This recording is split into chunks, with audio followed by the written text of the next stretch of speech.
Dear students, in today's class, we will discuss the third lesson in geography, that is, motions of the earth. As you can observe on the whiteboard placed in front of you, I've mentioned a few points.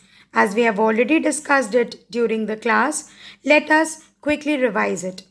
There can be two kinds of motions of the earth, whereas it could be a rotation and a revolution motion. A rotation motion is 24 hours based daily motion of the earth, and the rotation process happens on the axis of the earth. What is the axis of the earth? This tilt that you observe on the earth is the axis of the earth. It is an unimaginary line which tells you that the earth is placed at a tilt. The next category of motions of the earth is the revolution motion. Revolution motion is the movement of the earth around the sun. It is 365 and a quarter days. Now when we say a quarter, it is approximately 6 hours. So 365 full days and a quarter days, it is 365 and a quarter days based annual motion of the earth on the elliptical path, and the revolution process happens for around the sun. Let us now check out how do these rotation and revolution process were discovered.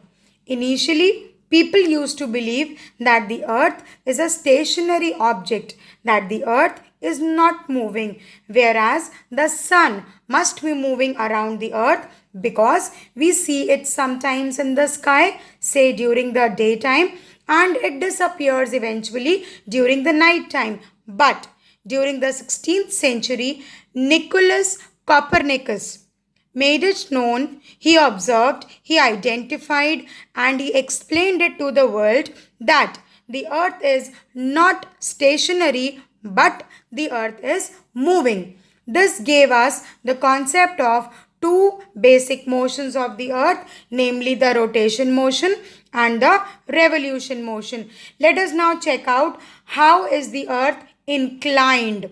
What is the inclination of the earth?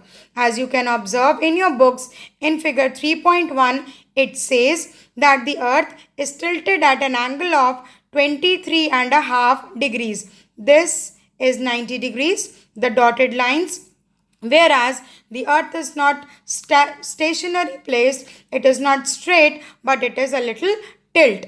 And this is showing the North Pole and the South Pole, and the imaginary line which connects the North Pole and the South Pole, and which shows that the earth is not straight but it is slightly tilted. This is known as the axis of the earth. So we say that the earth is inclined at an angle of 23.5 degrees. This angle is 23.5 degrees when we measure it. Okay, now let us talk about in detail the first category in this chapter, that is the rotation motion of the earth. The basic concept which is shown that the earth rotates around the sun is shown by the concept of day and night. And in this we can say that the effects of rotation very primarily includes the happening of day and night. We will now check out how do we observe that these days and nights are caused. So children, this is done by the circle of illumination. There is an imaginary circle which is running around the earth. As you can observe, it is told by this particular green line in this diagram. So this is the circle of illumination. Let us now find out what exactly is the circle of illumination. Now the circle of illumination is a circle which divides the daytime areas and the nighttime areas on the earth. As you have seen in the second chapter, the total earth is divided into various time zones because during the same time Earth will be having daytime at some places and night time at other places. How does this circle of illumination works? Say for example, during the process of rotation which is happening on the earth's surface, this portion which is yellow colored, where I have written day, this yellow color side or this yellow color portion faces the sun, and the direct light of the sun is on this area. Say for example, let us consider this the northern hemisphere. Since this is the north pole, the area towards this will be the north pole. So at present, north pole is having daytime, whereas the southern hemisphere, or you can say the southwestern hemisphere or the western hemisphere, will be having the night time of the day. Now why is this so? This is so because the direct rays of the sun are actually being received by this northeastern or eastern hemisphere, but not by this western hemisphere. Therefore, at this moment of the day, this region is having day, whereas this side, which is not receiving light of the sun, is having the night time.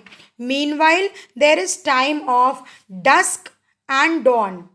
As you have studied in the chapter also, there is time of diffused light termed as dawn and dusk.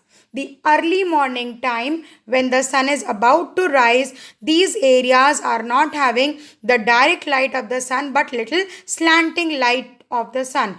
This is the time of dawn when the morning is about to happen. Whereas when it is night about to happen and the sun's light fades away, then this is the time of dusk. The dusk time is the time between evening to night. So this is how we say that the circle of illumination divides the earth on the basis of day and night. The portion, the area which receives direct light of the sun, all these countries which are in this area will be having daytime right now, and all the countries which are on this side of the earth will be experiencing night time at the same hour of the day. So that is why we have divided different countries of the world into different time zones.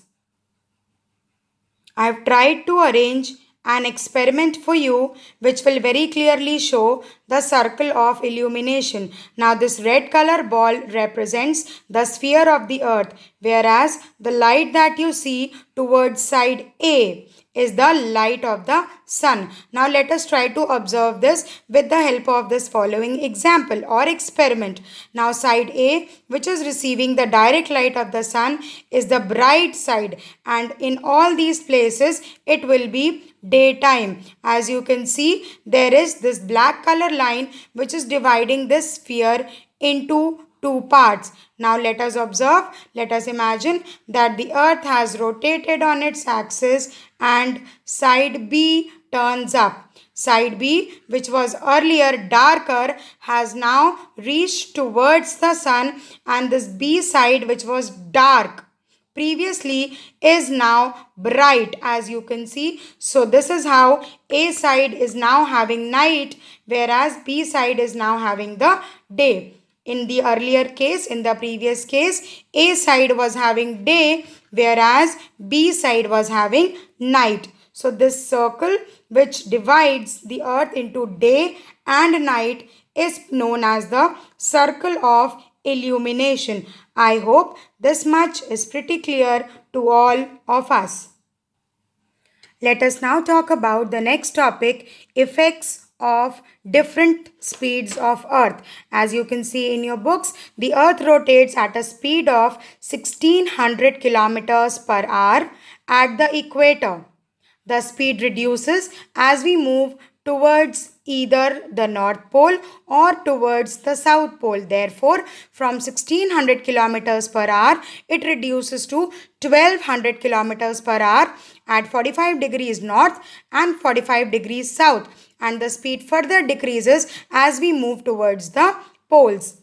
And this causes the Earth's equator bulge and it flattens at the poles. So the earth, that is why, bulges at the equator and it flattens at the poles.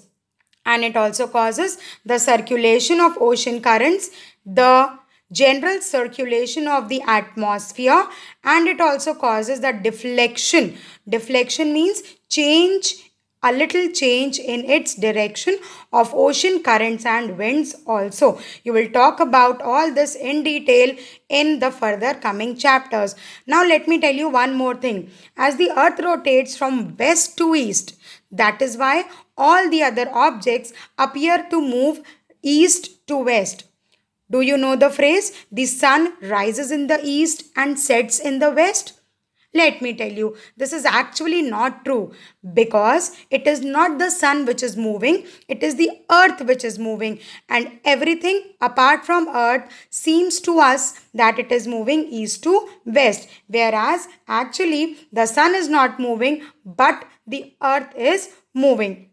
The concept of sunrise and sunset gives us a sense of direction also, and you can understand this by observing your shadow during the daytime. Sometimes you will observe that the sun is overhead and your shadow falls flat straight behind you, whereas during different hours of the day the shadow may appear to change its direction. So this is how the effects of different speeds of rotation show us these basic phenomena.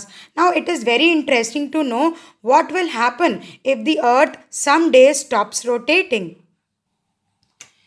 If the earth stops rotating, as it was told to you in the beginning, that all the phenomena of day and night are caused only because the earth is rotating at a particular speed around its axis. Have you ever seen that on Monday a day is of 24 hours, but on Tuesday it becomes of 30 hours? Or on Wednesday it reduces to 18 hours? No, it is a standard 24-hour day every day. So what will happen if the earth stops rotating? Simply, if the earth stops rotating, there will be no phenomena of day and night.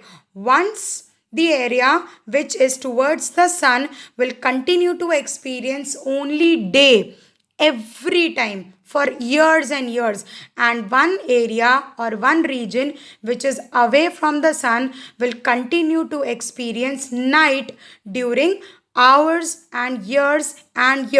Therefore the extremes of temperature will happen.